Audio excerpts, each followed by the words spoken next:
You're listening to the Bible for Normal People, the only God-ordained podcast on the internet. I'm Pete Enns. And I'm Jared Byas. Hey folks, welcome to this episode of the Bible for Normal People.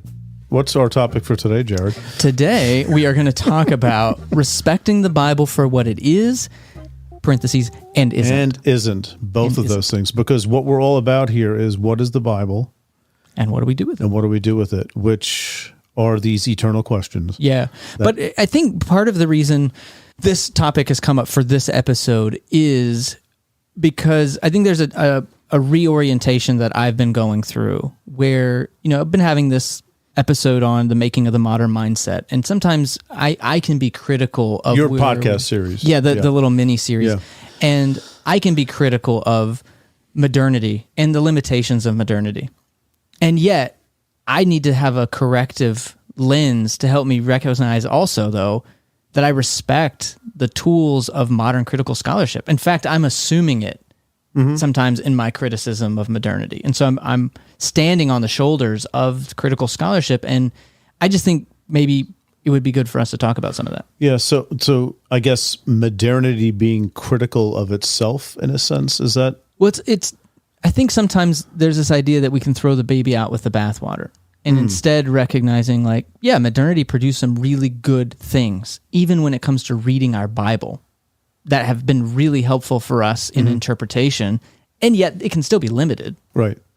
So one of those things is, and we've talked about this a bunch of times before, we're not going to beat a dead horse here today, but the idea of context, of understanding something of the context of these biblical writers, because it can really help us from saying things that are just pretty whack about the Bible, Well, and I think that's the heart of this episode is let's dig into and talk about this tension between respecting the original context and the authorial intention. What were the authors trying to convey? What were they trying to mean when they wrote it, and how we understand it and make it relevant for us today. That is a perennial problem. Yeah. And tension. And, we just had Dale Allison on the podcast, and he talks about, and you frame it this way, and it reminds me often of John Levinson, because that's the first writer I read that really wrestled with this. How do we be Christians in a religious sense, and historians and experts in modern critical scholarship? How do those things go together? Because it's not obvious. That's in a way the modern tension, I think. And I mean, how long has this modern tension been going on? That's a good question. It's longer than just a couple hundred years, but it's really with the rise of things like, science and the Enlightenment and things like that gave people more of a historical consciousness. I think, modern people have more of a historical consciousness than, say, John Calvin. Even though John Calvin had a historical consciousness, it wasn't informed by things like archaeology or advanced science in any sense. Well, the data hadn't rolled in yet. They hadn't rolled in yet. And especially the big one is comparative religions, what we know about other religions of the ancient world. So we can look at the time of Jesus and understand something about Greco-Roman civilization and religion and how those two things, are not unrelated in the gospel. So yeah, I think it is a big tension that we live with in the modern period. And not to get off topic here, but the struggle, I think, the tension a lot of people feel is that they have inherited a faith from their churches that is still very much pre-modern in many respects. It doesn't know what to do with science. It hasn't even integrated the data and evidence that we've gotten from all these modern advancements of archaeology, historical data, and scientific data, all these sorts of things. They haven't even really wrestled with that yet. And that's the big divide, I think, between, again, just let me use the labels, folks. Don't take them, too black and whitish. But between fundamentalism and liberalism, you have fundamentalists have sort of done an apologetic end around historical problems, and liberals have gone right through it and had what Walter Wink, a New Testament professor, calls an acid bath, and the naivete has been sloughed off. But now liberals have been saying, we're not really sure what to do anymore with this faith. But then you have also people in fundamentalism who are becoming awakened to the modern problem of evidence and things like that. And so we have these two groups that really have very similar DNAs, but they're approaching this historical thing in very different ways. That tension is still very much with people. It's with me. It's with you. Right. I haven't gotten over this yet. It's, I don't cry myself to sleep, but I still think about it a lot. How do you maintain a tradition, which is essentially a pre-modern tradition, in the wake of modern developments of thought that challenge that pre-modern tradition? Yeah. And how do you do that? That's a big thing. And we've talked about that, I think, in a few episodes. So I think it'd be good for us to drill down and get very practical in this episode, because for what I've been thinking about it, and frankly, just to be a little introspective about the podcast itself, is I think about this sometimes with our episodes of how do we draw the distinction between the theology we find within the Bible itself and the theological implications that we can extrapolate from it today. Right. And I think that sounds really nuanced, and I think it may take some time to unpack exactly what we mean by that. So there is a view of God that the ancient people who are referenced in the Bible had, that the authors of the Bible had. They had a view of God, and that gets imprinted in the Bible. And then we have a certain view of God, and those theological implications aren't the same as what the ancients thought of God. Right. And I just think that sometimes in our effort to be biblical, whatever that means, we can disrespect that original imprint of how they thought of God. And we can make it seem like the ancients are on our side with whatever the social or justice or ethical or moral topic of the day is. We can disrespect that original intention. And I think the thing that helped me was understanding modern critical biblical scholarship. That gave me that distance I needed so that I could actually respect it on its own terms. I don't know if that's making sense. No, but then, if you live too much in the original historical meaning, however difficult that is sometimes to carry out, like, the author's intention is a very difficult thing to uncover. Right. The best we have is a text from which we extrapolate a possible historical intention, because we can't ask authors. Right. And then authors aren't always the best interpreters of their own material, which, literary critics will tell us. But, we have this rather difficult situation of having a very different view of even the nature of reality than these ancient writers. And that's the ever-present tension. How do we embody and live with and find meaning, deep meaning, in this tradition, which for most of its history was not living where we live? Right.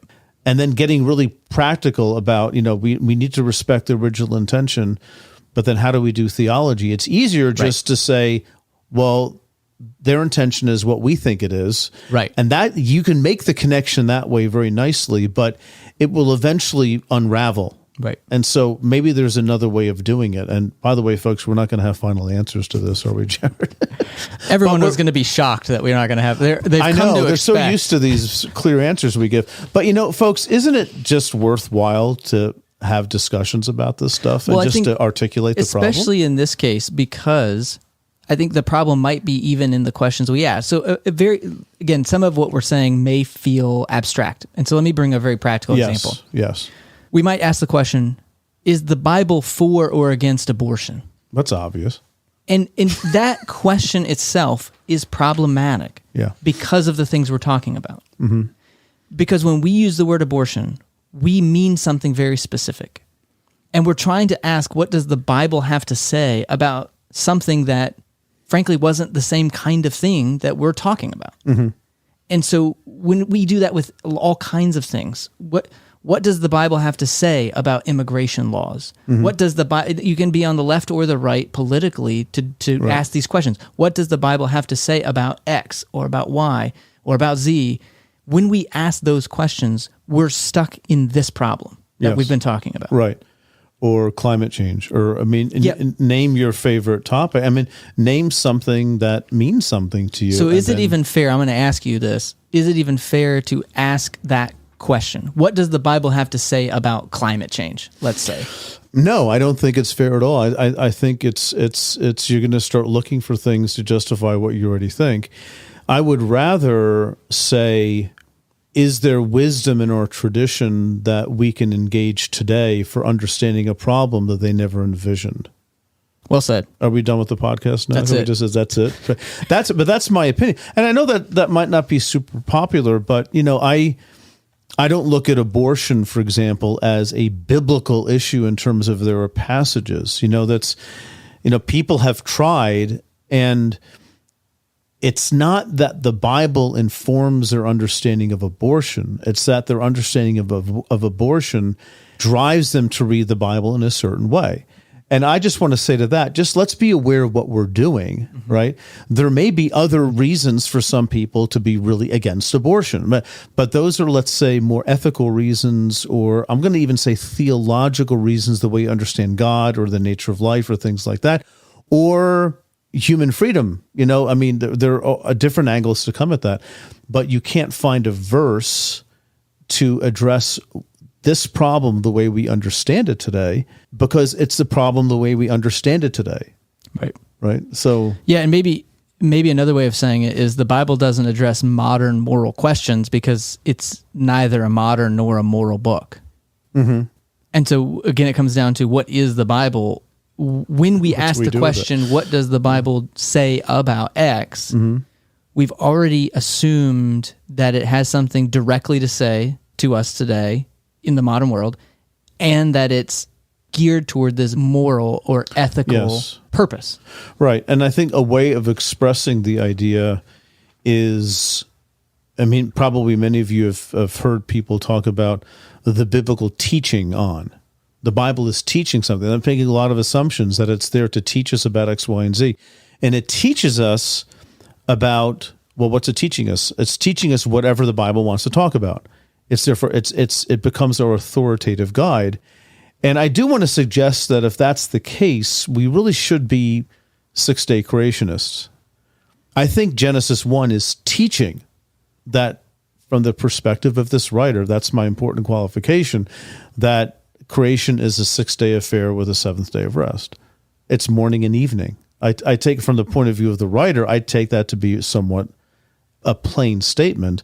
It's just that today we have to wrestle with things like science, and how do we do that? So I don't want to put science onto Genesis 1 and say it's talking about day-age theory, that it's talking about epochs and evolutionary If we really history. Understood it, what the original authors meant, we would know that they meant a day is an age. Right. If we really got, and the only thing driving us is not the text itself, it's our need to have the Bible teach us, right? So what we've actually done, though, is not adhered to biblical teaching. We've actually imposed our conclusions onto the biblical text. I think this is not uncommon. Who doesn't do that on some level? But it's about being hermeneutically aware. Oh, wait a minute. I just did that, didn't I? So what are the implications of that? So, I think there's so many topics like this. Abortion is one, and creation is one. And you mentioned immigration. Yeah, right? immigration, where we talk about, just with a lot of refugee crises and things like that, it is like we're going back to the Bible to support our activities and actions. And I think sometimes I cringe, regardless of where the argument is, whether it's my position or a position I disagree with, when we, what I would call it, disrespect the original intentions of the text, where it's clear, at least in my mind, that this isn't what this is talking Whatever about. it's about, it's not about this. Right. Right. Right. And sometimes it's just even a practical reality of how could it be. It's a modern problem. It's a construct that we deal with. The idea of political, like nation states, is different. Exactly right. The policies are different. And so I don't know what we gain from that, other than maybe it's this holdover of treating the Bible, and I say holdover more from a progressive standpoint. I think from a more fundamentalist religious perspective, it is this, but thinking of the Bible as this authoritative thing, out of which we have to ground all of our moral decisions in it. It's because it essentially speaks directly to us today. Right. And so I think sometimes I can be maybe even harder on my progressive friends, because it seems like they're still doing that, even though they don't even hold that view of the Bible anymore. That's almost like this hangover. Yes. Right. It's maybe like a hermeneutical hangover. Yeah. Or carryover. Yeah, where we still have to. Well, of course they're it. drinking probably because they're progressive, so that's fine. But that's just a literal hangover. That's not the hermeneutical kind. And I think it's worth bringing up because it reminds me a little bit of Nietzsche, where, Nietzsche kind of says, we're still in the modern world, we're still operating as though there's a God. And I don't know if you guys realize that yet. Like, once you realize that we've killed God, this is going to be pretty scary. Like, you can't ground it in this anymore. And I feel like sometimes as progressive Christians, they will do that too, where it's like, no, you'd realize you got rid of that authoritative understanding of the Bible. Yeah. And yet you're still kind of trying to ground all of your ethical and moral proclamations in it. That's right. Yeah. Yeah. And I just don't know if that's being intellectually honest. No, it's not being intellectually dishonest. Or maybe not aware. I think it's more not aware. I think it's more of a reflex, and I think sometimes, what happens with a lot of people, they have the crises of faith because they become aware. It's not because, they read some book and that made them become godless or something. It just, they became aware. And that's true deconstruction. They became aware of the faults within their own system. And they said, oh crap, what do I do now? Right. So, back to the original author thing, it's important with respect to, refugees, for example. The Israelites weren't refugees when they came out of Egypt. They were delivered by God. And the only reason they hung out for 40 years is because they were disobedient, but they had a land they were going to. They were by definition not refugees. They were going back to a land that they claimed as their own, right? Jesus was not a refugee when he, the Holy Family was going down to Bethlehem down to Egypt. First down to, to be born. Right. And then, but then going down to Egypt, it was a flight, but it was not in any respect a refugee status like we think of today. But again, see, the thing is that I think that personally, we should be really willing, especially a rich country, should really have their arms open wide to help people who are suffering under political regimes. I'm just saying, I don't think I need a Bible verse to support that. What I think, and you feel free to disagree, Jared, but I think what can support that is a broader engagement of, let's say, Christian theology over the ages, and not just Christian, but Jewish theology too. And if you want to throw in other religious faiths, go right ahead. But I think there are other rationales for why we should be against refugees instead of a biblicistic one, because I don't think that's just making the text a tool for what we already think. Mm-hmm. Yeah, I think that's often what we do, right? The Bible is a tool. Even if you come back to thinking about what I'm hearing you say in the context of that Wesleyan quadrilateral that we bring up quite a bit, is to say we may come to the conclusion that as Christians, we should maybe have this policy toward refugees.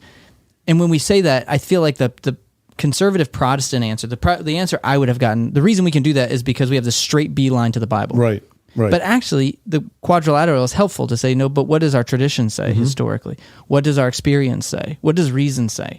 Those all can be theological. Right. That can all be because we're Christians. Right. It's just that this hyper sola scriptura that we got handed to us has caused us not to be able to see how valuable all those other things are. Right. Forgive the hobby horse moment here, but this is, the history of Judaism is not a simplistic thing, just like Christianity isn't. But you ask a Jew, even a conservative Jew, what do we do about this ethical issue?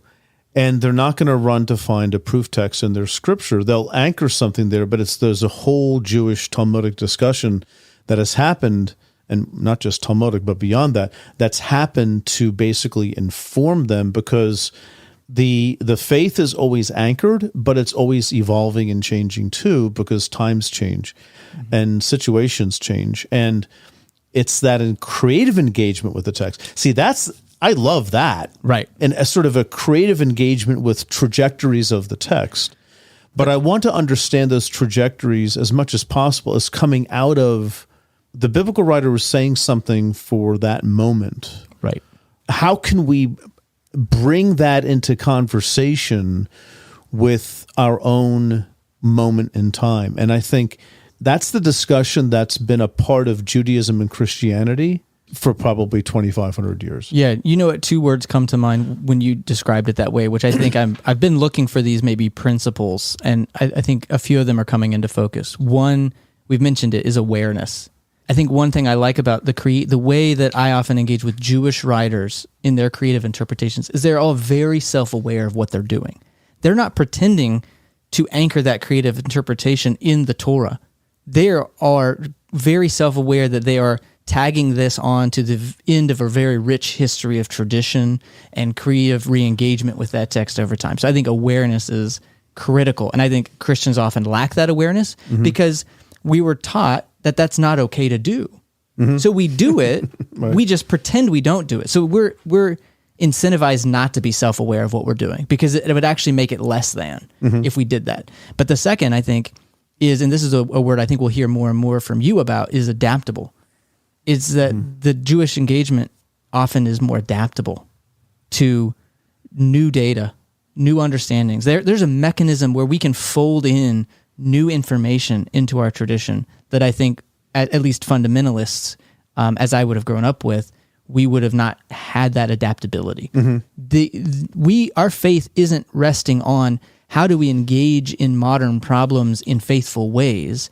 It is, how do we impose the once-for-all truth we have on our culture? Right. Yep. Which does not lead to adaptability. Right. There's no need for it. What are we adapting to? Well, we have the truth. It's also dangerous to do that. Well, and then if you can even hear it in the language when I say we impose, there is almost a colonizing impulse built into that. Right. And it becomes a power tool. That's one of the downsides, one of the dangers of not doing, let's say, the contextual work of trying to understand these texts. Again, bringing those texts into different situations historically, that's difficult to do. And people write commentaries and people have traditions of how they do that. But still, to work with a historical meaning, let's say, as best as we can tell, at least, again, it's not so much this is the one historical meaning, but there are some that you just have to rule out. Right. The Bible is not talking about X. You can use this passage if you want to talk about something you already think is true, but let's not kid ourselves. We're not getting that from this text, And I mean, for me, one of the things I've been thinking about recently, because I'm looking at some scientific things for this book that I just finished, and don't get too happy about that because I don't really know science very well, but I'll talk about it for several chapters in my book. That's knowing about stuff hasn't stopped you from talking. I know, before. never. I made a career out of it actually. So, but it's it's creation, care, climate change, and things like that, which I think are very, very real. And I think Christians should be they should be on the forefront of saying this planet is a gift. What are we doing? I don't think we need to anchor that in a biblical principle or a biblical verse. I don't think giving humans dominion over the planet is supportive of climate change activism. I don't think things like the year of Jubilee is, where you sort of let the land regroup a little bit. I don't think that's about caring for the planet, because the whole point is to care for the Israelites. You want to have good crops and stuff. Just let the land lie fallow for you and then start up again. So I don't think there's a need to sort of connect this. Paul, creation is groaning, waiting for the revelation of the sons of God. I think whatever the passage is in Romans 8. Again, that's a very theological, eschatological statement. I don't see what that has to do remotely with climate change. But I still think it's a very true and real thing, but for a different sort of sets of reasons, and one of which is just bringing evolution into it right at the outset. We're all connected. Every living thing has DNA. I don't quite get how it works, but it's adenine, thymine, guanine, cytosine. They're all grouped together, but in different orders and in different numbers of genes and all that kind of stuff that I don't understand. But we're all connected. We have 99% of apes' DNA we share. I think mice, it's like 75%. I did not know this until I started reading, but we share 50% of our DNA with cabbage. Think about that. Which explains to me why some of my students can fail an open note test, but that's another issue altogether. But so the point is that here's one reason why we should care for our planet. We're all of life has the same code. We're all plants, bugs, everything. We're so connected. And if we are the most conscious of beings, and we are, for that reason, we have a responsibility to do the abstract thinking necessary to advocate for this world that we live in. But I do not need a Bible verse to do that, because that's taking things, I think that's expecting the Bible to do too much. And the bottom line is that I don't care if the Bible said the opposite, I would still want to do this, because I think it's true and right. And I think it's, I don't expect biblical writers 2,000 years ago to have even had a conversation about this. So I think even in the way that you're saying that, it makes assumptions about what the Bible is, because again, I can't get out of my head my presuppositionalism, right? Which this idea in some of, I think, both of our backgrounds of, well, what grounds you to even say that something is right and true? If you don't have the Bible as this infallible grounding, why should I believe you when you say that we should advocate for creation? Why should I? And so I think that perfectionist thinking that we have to have this infallible grounding for anything we know and do on a moral front, yes, is often what's feeding this desire to go grounded in the text. And I understand the argument. I mean, it's a good thing to have, Sure. But the problem is, if you don't have the Bible, how are you going to ground your morality?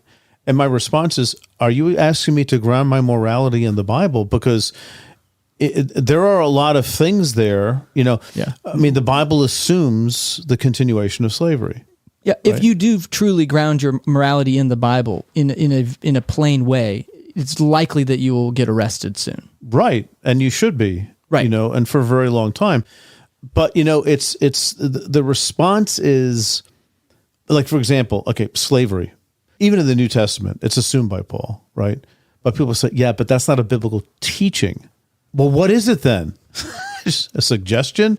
How do we determine teaching? And that's a very slippery thing, because a teaching, something gets the label a teaching if it's deemed consistent with a certain theological outlook, right? Well, there's already a filter by which we're deciding. The filters are always there. Right. They're always there. Even a literal interpretation, that's a filter, and you don't interpret everything literally, and you have reasons why you don't do that. So The Bible becomes more of a conversational resource, really, than this authoritative thing that is determining all these, let's say, ethical questions. And of course, what started this whole conversation is that trying to respect, let's not say the author's intention, because it's hard to nail, but just the otherworldness and antiquity of it, respecting that will at least make us very self-conscious about what we're doing when we're sort of imposing our own agenda onto the Bible. And then when somebody says, I think you're imposing a modern agenda on the Bible, at least we should take a moment to reflect on that and to pause and to say, I guess maybe I am. I wasn't sure that I was doing that. Yeah, that space of humility that allows us to say, you know what, you might be right. Let me do a little more investigating into that. Yeah. How am I maybe projecting my own agenda? And again, those intentions aren't always malicious. Yeah, right. Those intentions are often, I want to do good, and I feel like I need to ground it in the Bible. This is the only way I know how to do good. Right. Right, yeah. I have to ground it in the Bible, and that motivates me and inspires me to do that. I just think that we don't, two wrongs don't make a right, so to speak. Like we don't have to do it that way to be motivated and inspired. We can be grounded in the broader Christian tradition. Right. Like there are a lot of good things to say about that. And I think learning to allow that to be a good enough grounding for me is more of the work to do. A less absolutist kind of grounding, but one that's more maybe willing to be in conversation. And that's what, the Wesleyan quadrilateral, again, is really quite a striking bit of wisdom. It doesn't tell you what to do. Of course it doesn't. That's the whole point. But you're engaged in community thinking about reason and tradition and scripture and experience. Thank you. The big one. Yeah. So, and the three-legged stool of the Episcopal Church is a very similar notion. But so scripture's there, and it's there for a reason. You can't get away from scripture, and you shouldn't want to, but it's not like a plain reading of the Bible that gives you theological knowledge. It's who you are as a person. It's when and where you were born. It's the influences of your life. It's your ability to exercise reason. And an example of exercising reason for me is I understand why Genesis 1 talks about creation the way that it does, because it's an ancient document and it's participating in an ancient world and it's how people understood things. I've just applied reason to that. You've explained it away. No, I haven't explained it away. If you take that literally, you're explaining it away, right? So, I mean, but we can have a reasonable discussion on that, and it'll be a lot determined by our larger worldviews, our experiences, our traditions, and all that kind of stuff. So, yeah, and I think it does go back to, we use this word worldview, which given my background in Christian higher education, it makes me shudder a little bit. But I do think there is something to say for we come to the table always and already with some perspective of how the world works, what principles are at play. So it is this, we can't get away from that. We will always have it. But I do feel like there's this mutual movement where we're always interpreting the world by it, but we're also able to create these little spaces. And this is why I think maybe we both are so interested in humility and curiosity, because I think those are good tools to open this space where our experience of the world can actually critique our worldview and shift it just a little bit. Right. And that's that mutual interplay. If we're not aware, again, there's that word again, that we have a worldview, that we have a perspective on the world, then we won't ever have that space that can critique that worldview or that perspective. And then there's a commercial for deconstruction, because a deconstruction can make you aware of the inadequacy of your current worldview. That doesn't mean you try to jump for the perfect one. You just take that journey and see where it goes and grow as a human being as a result without achieving absolute knowledge. So at the risk, I want to have a real live example here, because as we're talking, I keep drawing connections to the Adam and Eve story. Yeah. As we're talking about this. And so I almost hesitated to bring it up because I'm like, well, maybe I'm doing the very thing we're talking about here. But again, for me, it's illustrative. It's content that we can use to sharpen our understanding, to be thinking about things. And I think we do this with literature and with story all the time. And so I think I want to bring it more into, well, we can't, not that we can't do that. It's just that what if we did it more on the level, like I make all these other connections culturally between literature and movies and other things that enrich how I see the world. That's why we have these stories. Yeah. And so I think it's not that we don't want to draw connections between our experience and the experiences we find in the Bible. It's that we want to be aware of what we're doing and why we're doing it.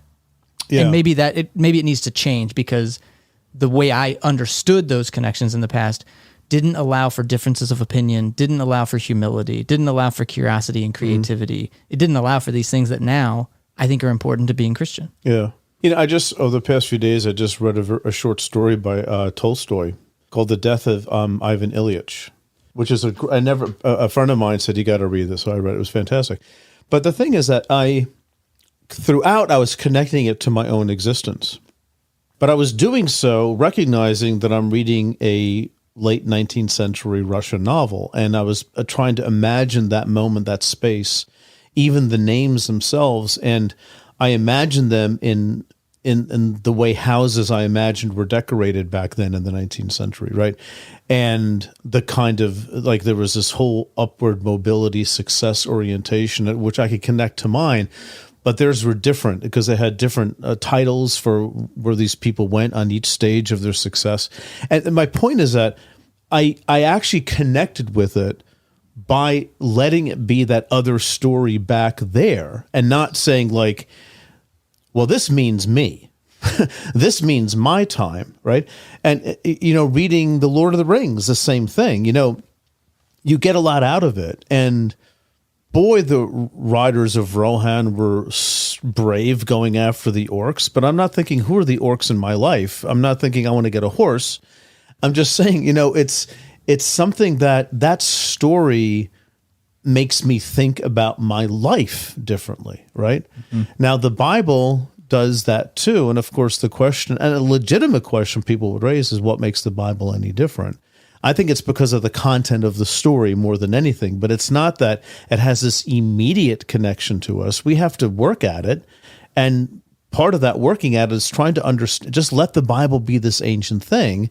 And then how do we connect to our reality? But we're not taught to read the Bible that way, most of us. And again, for me, we talk about having a high view of Scripture is often assumed to be that direct connection. Mm-hmm. And I think what I've learned is a high view of Scripture for me is respecting the otherness of it, respecting Paul for who Paul was and the world that Paul lived in. For me, that's treating the Bible with respect. And it's ironic that by doing that, I'm often accused of disrespecting the Bible. Mm. Like, the respectable thing to do is just to consume Paul and Jesus and the New Testament and the Old Testament and put it under my experience rather than just letting it be what it is and having a relationship with it. Right. And I think what's wrapped up in that is the notion of biblical authority. If you have that direct connection, you can have biblical authority. But I know, Jared, you've talked about this too. I forgot what book it is you were talking about, but it might have even been Tolkien, but how reading these stories, when they have an effect on us, there is a sense in which that story has authority. It's forcing the question of us to examine our own existence.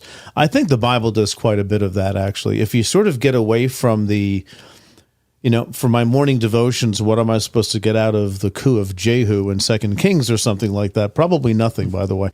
But, just reading that story, I put myself in their antiquity, and I say to myself, I don't want to be that way.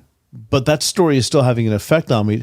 That's a very Jewish conclusion in a sense. I'm not expecting it to be authoritative for my life in that sort of a directional kind of way, but just shaping a conversation about how I think about my own humanity, which is not secular advice. I mean, our humanity is a very precious thing, and Christians should be at the forefront of saying that sort of thing as far as I'm concerned. Right.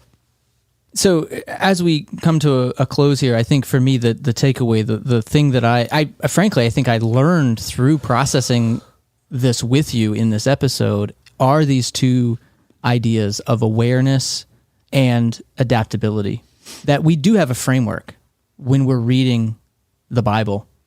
And for me, I want to grow in the awareness of that framework, and I want that framework to be adaptable. Because I think that's what allows me to, again, for me, that's what allows me to keep a Christian understanding of the Bible. Right. And I think, my last little statement here jumps right off of that what you're talking about is the history of Christianity and Judaism. And they weren't inerrantists looking for the Bible to answer all of their questions. It was a different approach, and the adaptability was always there.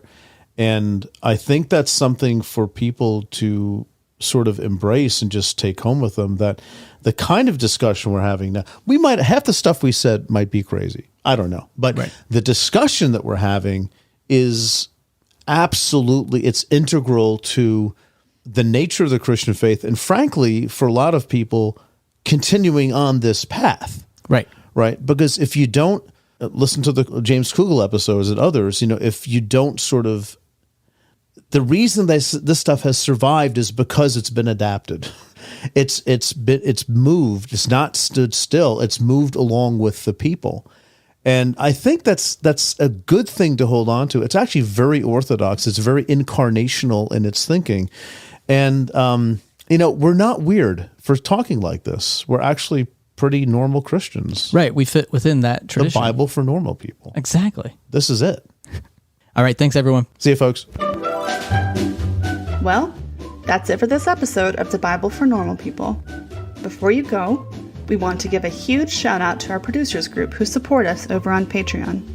So a big thanks to Aaron Clark, Brian Watson, David Portillo, Olumuyiwa Oluwasuni, Jack Wilhelm, Stephen McConnell, Joan Lovell, Zach Robichaud, Michael Jack, and Mark Graham. If you would like to help support the podcast, you can leave us a review or just tell others about our show. You can also head over to patreon.com/The Bible for Normal People, where for as little as $3 a month, you can receive bonus material, be part of an online community, get course discounts, and much more. We couldn't do what we do without your support. Our show is produced by Stephanie Spate, audio engineer Dave Gerhardt, creative director Tessa Stoltz, marketing director Savannah Locke, and web developer Nick Striegel. For Pete, Jared, and the entire Bible for Normal People team, thanks for listening.